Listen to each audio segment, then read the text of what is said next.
Hello दोस्तों, नमस्कार। स्वागत है मेरे यूट्यूब चैनल पर। दोस्तों आज मैं बात करूंगा हुंडई मोटर इंडिया लिमिटेड के बारे में। दोस्तों इसने Q2 FY 26 के रिजल्ट अनाउंस कर दिए हैं। रिजल्ट बहुत शानदार आया है। रिजल्ट को मैं इस वीडियो में डिस्कस करूंगा और इसके साथ साथ में जब हम रिजल्ट डिस्कस कर ही रहे हैं, किसी कंपनी के बारे में इतना जान ही रहे हैं, तो क्यों ना हम थोड़ा सा इसके मार्केट कैप से लेके, अगर मैं आपको बताऊँ, थोड़ा सा फंडामेंटल के बारे में जानकारी ले लेते हैं और थोड़ा सा समझ लेते हैं कंपनी करती क्या है और कंपनी का थोड़ा सा फ्यूचर प्लान के बारे में जानकारी लेंगे। फिर इसके ये जो बैलेंस शीट वगैरह, प्रॉफिट लॉस स्टेटमेंट, ये सब थोड़ा सा जानकारी लेंगे और इसमें पता करेंगे कि FIDI की क्या क्या सेलिंग चल रही है, प्रमोटर क्या कर रहे हैं। ये सब थोड़ा सा 5-7 मिनट के अंदर मैं इस पूरे वीडियो को ख़त्म कर दूंगा। चलो सबसे पहले बात करते हैं हुंडई मोटर को। दोस्तों आपने नाम तो सुना ही होगा, हुंडई का ऑलरेडी सुना होगा। इसने क्या है कि सबसे बड़ा IPO लॉन्च किया था इंडिया में। दोस्तों इनके IPO का साइज था, आप अगर देखेंगे, 27,870 करोड़ का, which is the India largest IPO the enter of cell.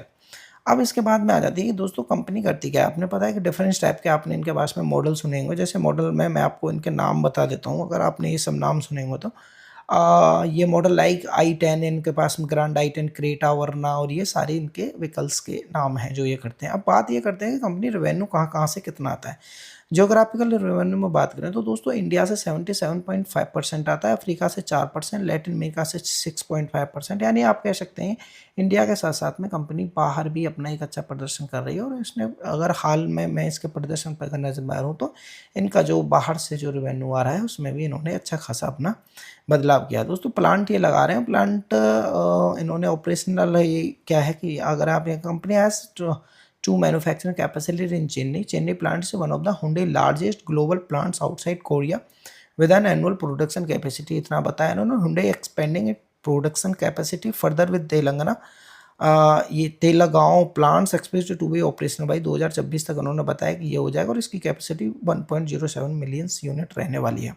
यहाँ से पता चलता है कि कंपनी अपने प्लांट को भी एक्सपेंशन कर रही है। दोस्तों प्लांट को भी लगा रही है नई नई इनके पास में। एक्सपेंडिंग क्या था कि अभी तक दोस्तों आपने इनके ये नाम सुने हुए हैं, एक्सपेंडिंग इलेक्ट्रिकल व्हीकल मार्केट को भी बढ़ा रही है। अगर आप इसमें देखेंगे, expanding its presence in the electric vehicles market with models like इतना करके plans to launch more EV, Hyundai Motors India developing its EV supply chain manufacturing capability in India has invested battery assembly plant में इन्होंने invest किया है that have a capacity around 75,000 battery pack annually in the first phase हो 2025 के, ऐसा इन्होंने यहाँ पर बताया था। दोस्तों इसके बाद में अगर आप बात करेंगे, सेल्स होती है इनके डोमेस्टिक में 76.3% और एक्सपोर्ट में 23.8। आपको यहाँ से पूरा अंदाज़ा लग गया होगा कि कंपनी का एक इनके पास में सेल्स बाहर भी है, यानी बाहर से भी इनका एक अच्छा खासा सेल में से इनका रेवेन्यू आ रहा है।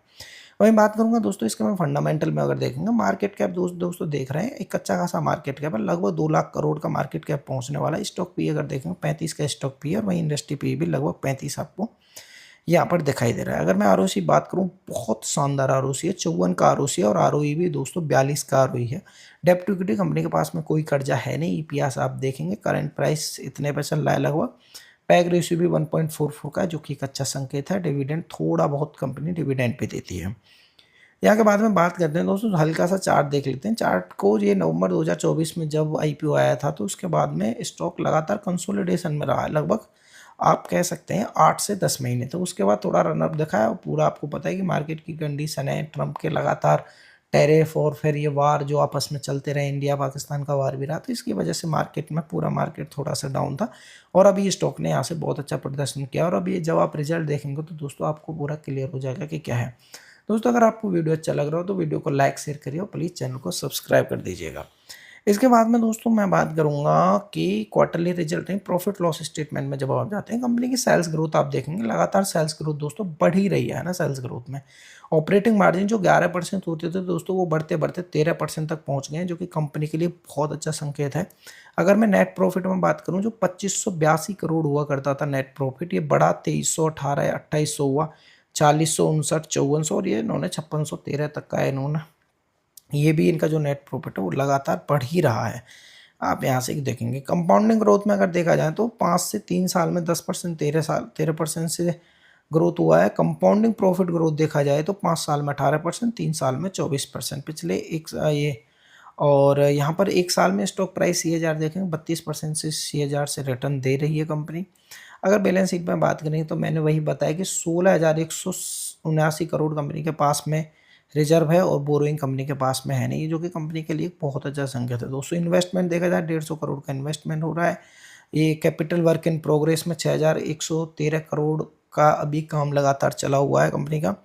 वहीं दोस्तों इसके बाद में आप कैश फ्लो में देखेंगे तो कैश फ्लो कंपनी, ये किसी भी कंपनी के लिए एक बहुत बड़ा पॉइंट होता है दोस्तों, cash from operating activity. Operating activity में आपको बार बार बताया था, जो कंपनी का मेन बिजनेस है, कोर बिजनेस है, उससे जो पैसा जनरेट होकर आ रहा है वो आएगा हमारा ऑपरेटिंग एक्टिविटी में। आप यहाँ पर देख रहे हैं ऑपरेटिंग एक्टिविटी में भी अच्छा खासा सुधार है, यानी सब पॉजिटिव में आ रहा है। यहाँ पर अगर देखेंगे तो इस बार मार्च 2025 में एक अच्छा खासा कैश फ्लो कंपनी के पास में था। रेशियोज में बात करेंगे, रेशियो तो इसके अच्छे ही हैं दोस्तों, कहीं पर मुझे किसी भी रेशियो में कोई प्रॉब्लम, डेप्टर डेज भी कमी, इन्वेंट्री डेज भी कमी, डेज पेबल भी बहुत ठीक ठाक मैं इसको कह सकता हूँ। वर्किंग कैपिटल डेज भी दोस्तों ठीक ठाक है। आरओसी की बात करें तो जो 23.17 और 23.33 से लेकर 54% तक दोस्तों कंपनी का आरओसी पहुँच चुका है। वहीं प्रमोटर में देखेंगे तो प्रमोटर ने दोस्तों अगर देखा जाए तो दिसंबर 2024 से लेकर अब तक अपनी होल्डिंग बनाए रखी है। एफआई का बहुत तगड़ा बिलीफ सिस्टम, और दोस्तों सितंबर 2025 में इसने अपनी जो होल्डिंग थी उसको बढ़ाया भी है। पब्लिक में देखा जाए तो पब्लिक के पास में भी ठीक ठाक पैसा लगा हुआ है, एफआईडीए के पास में भी ठीक ठाक पैसा है। इसके बाद दोस्तों बात करूंगा मैं इसके रिजल्ट की। रिजल्ट देख लीजिए दोस्तों, रिजल्ट कंपनी के कैसे आए हैं। रिजल्ट में अगर आप यहाँ से बात करेंगे, ये रहा फाइनेंशियल रिजल्ट, आपको यहाँ दिखाई देगा। एक सेकंड, अगर आप यहाँ जाते हैं और ऐसे करके थोड़ा सा इधर चलिए स्टैंड, हाँ रेवेन्यू फ्रॉम ऑपरेशन में जब आप देखते हैं तो दोस्तों revenue from operation, total revenue आप देख लीजिए 1,60,000 जो हुआ करता था जून में, जो सितंबर में अगर देख रहे हैं 1,70,610 करोड़ का इनका रेवेन्यू फ्रॉम ऑपरेशन से आ रहा है दोस्तों। और अगर आप इसके टोटल प्रॉफिट टैक्स को देखेंगे तो दोस्तों आपको पता चलेगा, जो 17,998 करोड़ हुआ करता था यहाँ पर आप देखेंगे, और यह भी 21,125 करोड़ हो गया, यानी आप कहेंगे यहाँ भी हमें एक बढ़त दिखाई दी है। और इसके बाद दोस्तों अगर आप इसमें अर्निंग पर शेयर देखेंगे, जो 16 का अर्निंग पर शेयर हुआ करता था, ईपीएस हुआ करता था, वो 19 का हो गया है। तो आपने देखा इसमें रेवेन्यू में भी बदलाव आया है, रेवेन्यू में भी एक अच्छा खासा प्रदर्शन कंपनी ने किया, और यहाँ पर हमें यहाँ भी एक अच्छा खासा चेंज हमें इसमें देखने को मिला है। तो दोस्तों अगर वीडियो अच्छा लगा हो तो वीडियो को लाइक करिए, शेयर करिए, चैनल को सब्सक्राइब करिए। आज के लिए इतना ही, थैंक यू।